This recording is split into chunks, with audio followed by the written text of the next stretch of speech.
Plus 2,5%, c'est le taux d'occupation prévisionnel pour cette première partie de saison prévue par l'OSM, l'Observatoire national des stations de montagne, dont nous avons le président ici présent, Patrick Provost. Bonjour. Bonjour. Donc dans un premier temps, Patrick, comment arrive-t-on à ce résultat, plus 2,5%?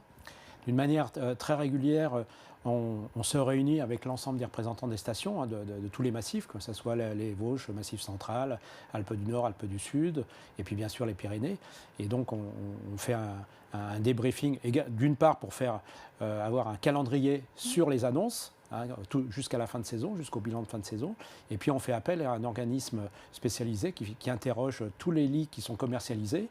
Alors, soit par le biais interrogés par le biais des agences de location ou des centrales de réservation, voire des opérateurs qui sont sur les stations, à tous les lits qui sont commercialisés, voire aussi une extrapolation un petit peu des lits qui passent un peu par les plateformes Internet. Et donc, comme les chiffres l'indiquent, le taux d'occupation prévisionnel est en hausse par rapport à l'année dernière. Comment ça s'explique? Alors oui, il faut d'une part savoir que toutes les données statistiques qu'on donne sur les prévisions, c'est de date à date. Hein. On refait un sondage 10 jours plus tard, ce sera différent. Je pense que le premier point, c'est que la montagne attire toujours beaucoup de clientèle. La clientèle est toujours fidèle à la montagne, ne serait-ce que par rapport à ses atouts qui sont intrinsèques et qui sont récurrents, les espaces, les panoramas, mais aussi la neige, la glisse. De toute façon, je pense que surtout dans les familles, par exemple, on parle première partie avec Noël jour de l'an, la neige sur les sapins, pour les enfants, ça fait toujours rêver avec le Père Noël. Donc c'est une image un peu de rêve et ça existe toujours. Donc c'est vrai que le premier atout de la montagne, c'est ça, c'est de faire rêver, et je crois que pour l'instant, ça tient toujours. Hein. Alors après augmentation, il est vrai qu'il y a des circonstances par rapport à la saison. D'une part, il y a les dates des vacances de Noël et jour de l'an ne tombent plus un week-end, tombent plutôt un lundi. Donc c'est plutôt favorable pour la fréquentation des semaines. Pour organiser les semaines de séjour, c'est plus facile pour les familles et puis les séjournants. Hein. Puis la deuxième chose, un mouvement qui était amorcé l'année dernière, c'est bien le retour en nombre des clientèles étrangères, surtout européennes de l'Ouest. Hein. On sait très bien là on a un peu en manque de clientèle de l'Est pour les raisons qu'on le connaît, mais sinon toute la clientèle britannique, hollandaise, belge, bien sûr italienne, hein, voire pour les Pyrénées aussi les Espagnols, disons, c'est bien revenu, disons, dans nos stations. Hein,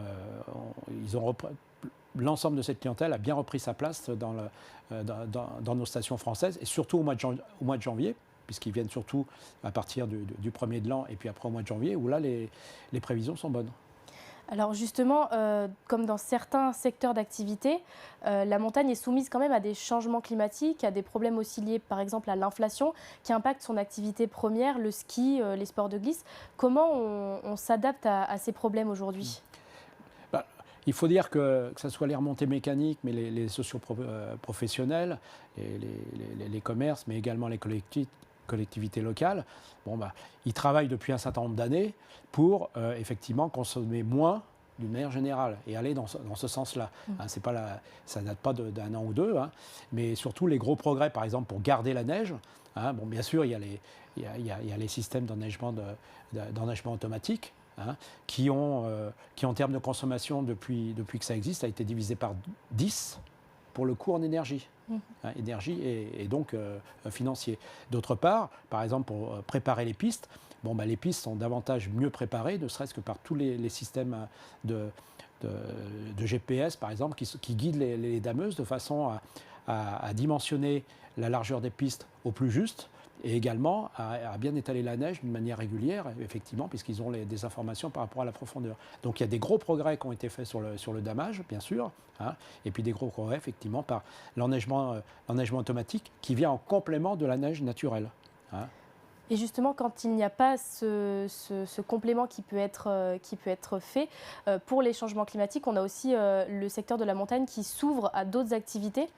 Alors c'est vrai que également, faut savoir que la montagne ne vit pas que l'hiver, mais aussi l'été. Hein.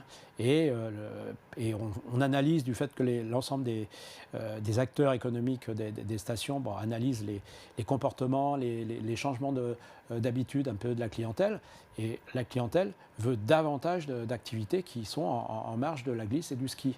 Hein, notamment tout ce qui est lié à la détente, au bien-être, le fait de passer un repas aussi en famille, les animations aussi pour les enfants, la luge, les balades en chien de traîneau, toutes ces activités se développent, y compris maintenant, c'est très courant que dans les stations, il y a des activités de vélo avec des fight bikes.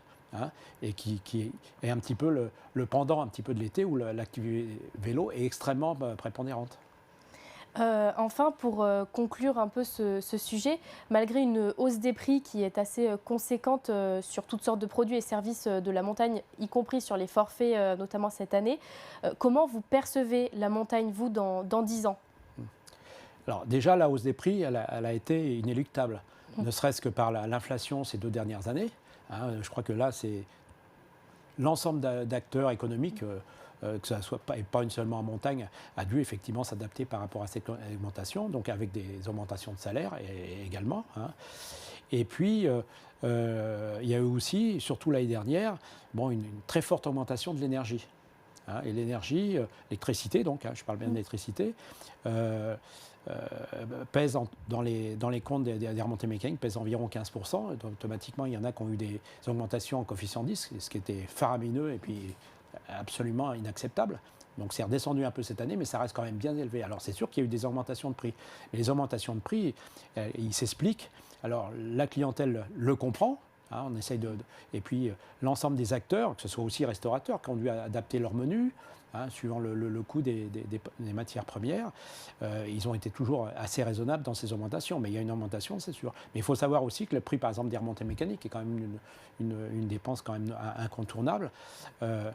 En France, le prix est assez raisonnable. Il évolue entre 20 à 25 euros et puis 80 euros dans les plus grandes stations. Hein. Alors que dans nos concurrents de Suisse, Autriche, c'est plutôt 60, 70 et puis bien au-dessus 80, 90, voire 100 euros, voire beaucoup plus aussi quand on va aux États-Unis. Donc effectivement, le forfait remontée mécanique en France est relativement à un prix abordable. Parce que la politique qui a été faite, c'est essayer d'ouvrir l'activité ski, l'activité neige au plus grand nombre, y compris envers, par exemple, les classes de neige, les centres de vacances qu'on développe, ce qui n'existe pas ailleurs. Et donc, comment vous percevez-vous toute cette activité hivernale dans 10 ans, justement ? Eh bien, c'est sûr que, dans les au moins 2 décennies, voire un peu plus, l'activité de neige, elle aura toujours lieu. Alors que la saison se passe d'une manière plus ou moins un peu chaotique à certains moments de la saison, on aura toujours la neige. Alors effectivement, aussi, ça dépend aussi de l'altitude. Hein. Des stations qui sont à 800 mètres, ils auront plus de difficultés que celles qui sont à 2000. Il faut bien reconnaître. Donc tout le monde va s'adapter par rapport à ça. Et puis, en marge de ceux qui font un peu moins de ski, ils demanderont à faire plus d'activités annexes. Il faut savoir que c'est les vacances pour beaucoup de personnes. Et donc, ils viennent se détendre, passer un bon moment, avoir une rupture par rapport à l'environnement. Hein, alors, autant la glisse, le ski reste la première motivation, mais il y a tout le reste. Hein, on a facilement 40-50% de personnes qui font moins de ski quand même. Très bien, merci beaucoup pour toutes ces informations, Patrick. Je vous remercie aussi. C'était agréable d'avoir un échange un petit peu pour parler de nos problèmes de station et de montagne. Merci.